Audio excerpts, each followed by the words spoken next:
अपनी वीट की सोइंग करते हैं तो आपको उसको जलाने की जरूरत भी नहीं है, उसको इकट्ठा करने की जरूरत भी नहीं है। आप उसी फील्ड में उस सुपर सीडर की मदद से आप अपनी वीट की सोइंग कर सकते हैं। मैं उसको जरा मजीद एक्सप्लेन कर दूं कि वो आप कैसे करेंगे। जब आपकी हार्वेस्टर ने आपकी फसल काट दी है, पैडी की हार्वेस्टिंग हो चुकी है, तो आप दो चीजें हैं ना, जैसे कि हमारे फार्मर्स को पता है कि हमारे पास जो राइस हार्वेस्टर्स हैं उसमें आपके पास दो तरह के मॉडल्स मौजूद हैं।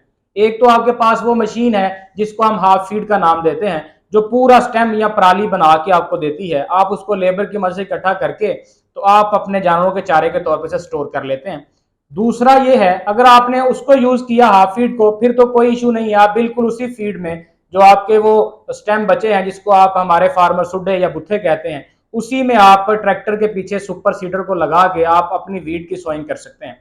अगर आपकी फसल गिर चुकी थी, लॉज हो चुकी थी और आपको मजबूरन फुल फीड राइस हार्वेस्टर का इस्तेमाल करना पड़ा है, तो आप उसकी बाकियात को टेडर की मदद से, जो हमारे रोड ग्रास लगाने वाले फार्मर्स हैं वो इस बात से बिल्कुल बाखबर हैं, उस टेडर की मदद से जो पीटीओ शाफ्ट से ट्रैक्टर के पीछे चलता है, आप उस पराली को पूरे फील्ड में इवन आप बिखेर सकते हैं और उसके पीछे आप सुपर सीडर चलाएं, वो बर वक्त जो है आपकी वीट की जो सोइंग है वो हो सकती है। ये तो बेहतरीन तरीका था एक आपकी, उसको आप उसी पराली को इनकारपोरेट कर दें। इनकारपोरेट करने का जो फायदा होगा उससे आपकी जमीन की जरखेजी बढ़ेगी, क्योंकि ये एक रिसर्च है कि जो हमारी पराली है, जो पैडी की बाकियात हैं, उसमें नाइट्रोजन, फास्फोरस और पोटाश मौजूद है।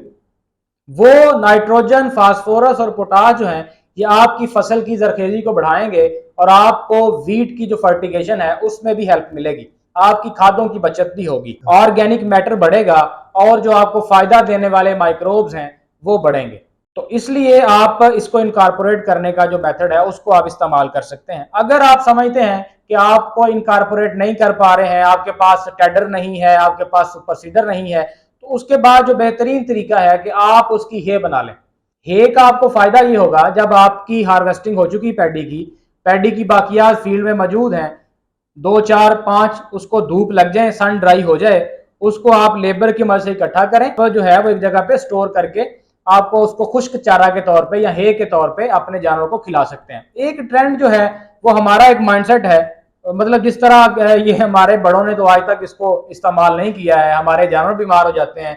जो जानवर ये पराली खाता है वो बाद में उठता ही नहीं है, वो दूध नहीं देता है, बीमार हो जाता है, तरह तरह की जो है वो हमारे ज़हन में चीजें हैं। मगर उसमें एक बात याद रखें कि जब आपने हे बनानी है तो आपने उसमें टॉक्सिन बाइंडर जो है उसको लाजमी इस्तेमाल करना है। वो क्योंकि पैडी जो है उसमें बहुत ज्यादा पानी खड़ा होता है उस फसल में, और उसमें नमी, उसके स्टेम में नमी होने की वजह से उसमें फंगस लगने के इम्कान ज्यादा होते हैं। इसलिए जब उसमें फंगस लग जाती है तो वो आपके जानवर के लिए नुकसानदेह है। वो देखें, पराली हो, वो कोई वंडा हो, वो बरसीम हो, कोई भी चारा हो, अगर उसमें टॉक्सिन या आपके पास फंगस लगी है तो वो आपके जानवर के नुकसानदेह है। इसके लिए आपने टॉक्सिन बाइंडर जो है वो उसमें लाजमी इस्तेमाल करना है।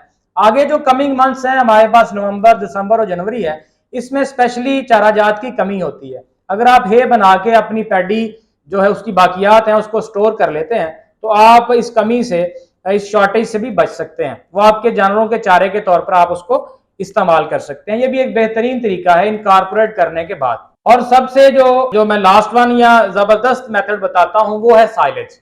साइलेज आप बनाना चाहते हैं तो उसको आप अपने जानवरों के चारे के तौर पर अगेन यूज कर सकते हैं। उसमें आपको यूरिया, मोलासिस और मिनरल मिक्सचर और ग्रेन, ये चीजें जो है आपने उसको एक खास परसेंटेज में अपनी उस पराली में इस्तेमाल करना है। आप 4% यूरिया और 15% आप मोलासिस और 2% जो है वो मिनरल मिक्सचर एंड 5% ग्रेन में आप जो है वो मक्की के दाने भी इस्तेमाल कर सकते हैं, गंदम के इस्तेमाल कर सकते हैं और मुंजी। ये जो दाने आप उसमें इस्तेमाल करेंगे ये आपकी साइलेज की फर्मेंटेशन में हेल्प करेंगे, ताकि उसमें जो बैक्टीरिया उसकी फर्मेंटेशन में चाहिए हैं वो उसको मुयस्सर हो, उससे उसको आप स्टोर कर सकते हैं और आप कमिंग मंथ्स में अपने जानवरों के चारे के तौर पर इस्तेमाल कर सकते हैं, जो जिसमें एनर्जी भी होगी, जो आपको प्रोटीन भी देगा। इवन ये हमारा माइंडसेट है कि पराली में कोई एनर्जी नहीं है, उसमें कोई प्रोटीन नहीं है, तो ये चीजें जब आप ऐड करेंगे